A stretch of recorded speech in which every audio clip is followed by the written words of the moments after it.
Мигрант болуп, башка чет өлкөлөрдө мекендештерибиз жүрөт. Бирок тилекке каршы, баягы ар кандай ситуация болот экен, ооруп калат экен жана башка. Былтыркы 2023-жылы канча мигрантыбыз каза болуп келди? 585 мигрантыбыз каза болду. Ошолорду биз министрлик анан санын эле айтып койсоңуз мага. 585. 585. 585 киши 2023-жылы каза болуп кайтты. Ошону канча акча бөлүп бердиңер ар бир каза болгон кишини алып келиш үчүн? Баягы ар бир регионуна жараша болот. Москвада өзүнчө. Москвадан канча? Москвада 70 000. 70 000 сом миграция. Сиздер ошону через посольство бересиздерби, кандай кылып бересиздер? Жок. Өкүлчүлүгүңөр бар да? Биздин өкүлчүлүк бар Россияда. Калган жерлерде биздин ошол Тышкы иштер министрлигинин караштуу ошол консулстволор же болбосо посольстволор төлөп беришет да. Ошол жаранды моргтон алып, жууп, тазалап, самолетко салып, үйүнө чейин алып келип бергенге 70 000 сом жетеби азыркы кезде? Азыркы кезде биз эме кылып атабыз, токтомго өзгөртүү киргизип атабыз, кичине чоңойтуу боюнчачы. Жок, жетеби жетпейби? Азыркы убакта кичине баягы жетпей калып атат да, анча-мынча. Жетпегени үчүн Россиянын шаарларында, базарларда мигранттар бирөө каза болуп калса, көчөмө-көчө, контейнер иштеген жерине барып 500 рубль, 300 рубль, 1000 рубль кылып чогултуп жүрүшөт. Ошо сиздердин ошол жака кичине анализ жүргүзүп, элдерди кыйнабаш үчүн өзүңүздөрдүн представительдериңер барып, ошондой кокустук болду, башка болду, аябай бат чара көрүш керек. Ушул боюнча өзүңүзгө белгилеп койсоңуздар. Бул элдин талабы болуп атат. Бул жерде да мындай эме бар да, баягы акча барып, акчасы чечилчекти, баягы күндөр өтүп кетпесин деп биздин мекендештер дагы алдын ала чогултуу деген фактылар да бар. Эмнеге акчасы бат чечилбейт? Резерв жокпу ал жерде? Жок.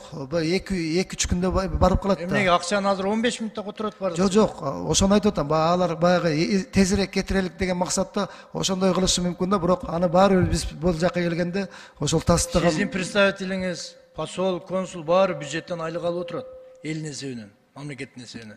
Ошондой бир кичинекей шаарбы, чоң шаарбы оперативдүү түрдө бат чара көрүш керек. Ал 2-3 күндө же келгенден кийин, өлүктү көмгөндөн кийин акчасын беребиз деген андай болбош керек. Азыр цифровой жанакы заман, бат чечилиш керек андай нерселер. Ошону катуураак жанакындай кылсаңыздар, эсиңиздерге салып койсоңуздар. Рахмат. Андан кийин могул жерде 1526 киши сырткы мамлекеттерде абакта жатат деп атасыздар. Бул жерде ген прокурорунун өкүлчүлүгү отурат, зам прокурор. Айтыңыздарчы, 2023-жылы канча осужденный биздин жарандарыбызды экстрадиция кылдыңыздар? Саламатсыздарбы? Кыргызстанга 74 соттолгон Кыргызстандык жаран алынып келинди. Азыр дагы 42 жараныбыз этапкылуу жол жобосу жүзөгө ашырылууда. Бул 2023-жылы жаран 70тен ашкан, Да. 74 плюс 42 болот да. Ошону көбөйтсөк кандай бир былтыр эгер 22-жылды алсак, мурдагы жылкы 33 гана жаран алынып келинген. Бул башкы прокуратуранын жүргүзгөн иш аракеттеринин гана кесепетинен ошол көбөйтүлдү. Азыркы учурда бизде толугу менен ал Россия Федерациясы менен толугу менен келишимдер менен макулдашуулар түзүлгөн. Бул тарапта бизде иштер алгылоокто жүрүп жатат. Себеби урматтуу башкы прокурордун өкүлү Ноокаттан, жалпы эле Кыргызстандан өтө көп ата-энелер мына Ак үйгө чейин келишти өткөндөчү. Балдары СИЗОдон уже жанакы зоналарга кеткен, то есть соту болуп, жанагы сот ал жарандарга решение чыгарган, приговорлоручу. Ошолорду айрыкча жана 18 жаштан 40 жашка чейинки эмгекке жарамдуу, бирок көпчүлүгү жана Бишкекке Ошко келбей туруп, ошол жерде, бул жерде жергиликтүү бийликтин дагы күнөөсү бар.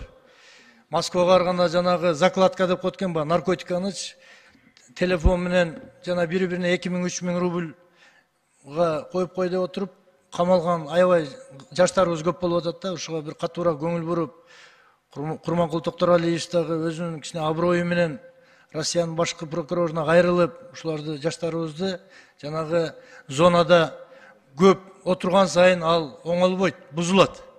Ушуларды алып келип кайра коомчулугубузга кошсок деген менин сунушум.